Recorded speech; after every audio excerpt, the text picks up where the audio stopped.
Now, next up, we're going to send you back to the virtual stage for the latest episode of The Final Verdict with Ben Thomas. Over to you, Ben.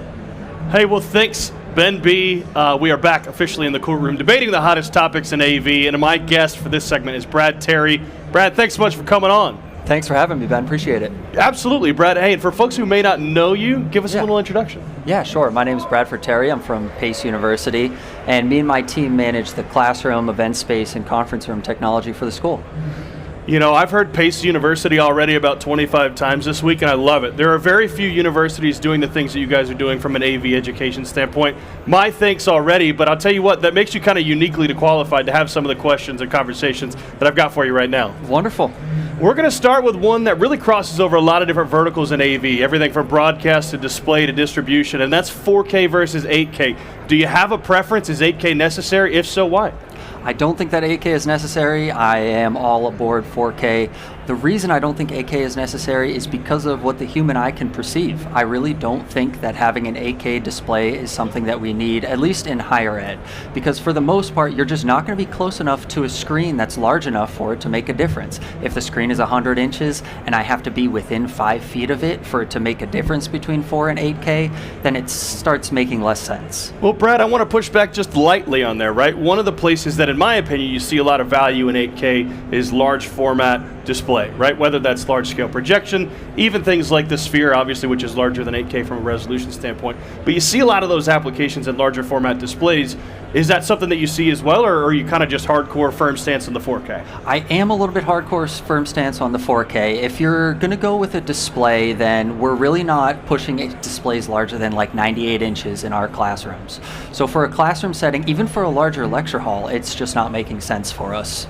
Well, look, I appreciate that feedback. My guess would have been 8K, right? Because I'm all about acquisition, but then you've got to worry about things like file distribution and signal flow and, you know, memory assets and all sorts of different things like that. Absolutely, yeah. The infrastructure behind it, it's not there. It doesn't make sense for us, at least for the foreseeable future. Understood. Well, next question is about AV over IP in higher ed. So here's what I want to ask. I don't know that controversy is the right way to frame it, but I think a lot of institutions have sort of tried to find ways to maybe backdoor distribution technologies and not actually build meaningful AV over IP systems, right? It's great that you can use existing infrastructure, but they don't have the firewalls, they don't have the IP, they don't have the DHS, DCA.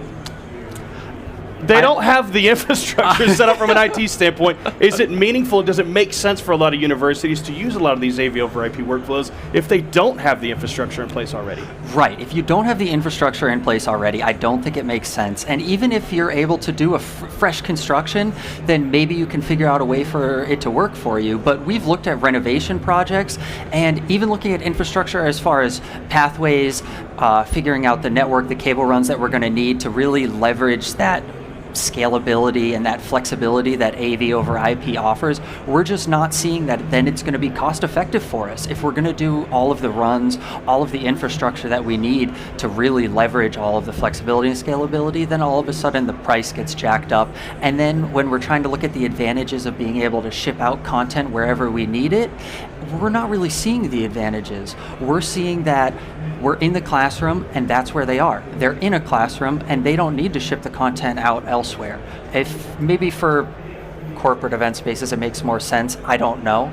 But for higher education, I'm just not seeing it. Well, Brad, let me ask though. I mean, right, let's talk new builds or retrofits, right? Sure. Obviously, you know, from an existing infrastructure standpoint, look, if you've got great, don't shoot me for saying this, if you've got HDMI connectivity that's running great to your projector that's doing what you need, nobody really is asking you to rebuild your entire system. But if you're building a new space, if you're building, you know, a new building or a conference center or, you know, athletic facility, does it make sense for people to explore that option? So I think it makes sense, but what has made sense for us is doing it locally. So we do AV over IP, but we're not distributing it over the entire floor. We're not distributing it over the entire building. We're using AV over IP technology locally within a lecture hall. So maybe we have 8 displays within the lecture hall, a whole bunch of inputs, we have mics running AV over IP, all of that. It makes sense for us locally within our spaces. Look, that makes sense. And kind of the last question while we're talking about education, I got one more maybe secret one for you. But when we're talking about education, you know, the fear of AI starts to pop in, right? And I'm not specifically talking about students using ChatGPT to cheat, but I'm talking about AI and technology, things like facial tracking, privacy. There's a lot, especially when it comes to places like education and even healthcare. There's a lot of ramifications from a privacy standpoint that AI really causes a lot of questions on. Give me your thoughts about AI in higher education from a technology standpoint. From a technology standpoint, AI in higher education, it's really tough. I think it's coming no matter what. So we need to deal with it. We need to educate people on how to use it ethically, and how to use it for good, I think that we're only a step away from Minority Report. It's scanning your eyeball and you don't need a swipe card anymore to get into buildings. I do think that side of it worries me, but I'm also excited about the good that can come from this. I think we need to embrace it, because if we don't, you're either going to be left behind, or you're going to be left behind. It's going to hit you like a truck when it comes. Well, do you envision a world where maybe from a student that you might require opt-ins for AI technology, especially from a privacy standpoint, or do you find it a little bit more siloed from just using technology locally, like you mentioned earlier, in individual classrooms? Yeah, I think that the privacy side of it is a big question. I think that in our cases, it's hopefully going to stay siloed as much as we can. But to really leverage AI, you need it to be open. So I think privacy is a concern. Well, I'll tell you what, Brad, those have been great responses, but I have the heaviest hitting question, I think, of the day for you. Yeah. Look, if you've been listening to music in the last month or so, there's been this beef going on between two guys, Kendrick and Drake. I got to get your opinion on it. Who's the winner? Absolutely Kendrick, hands down. I don't think there's any question.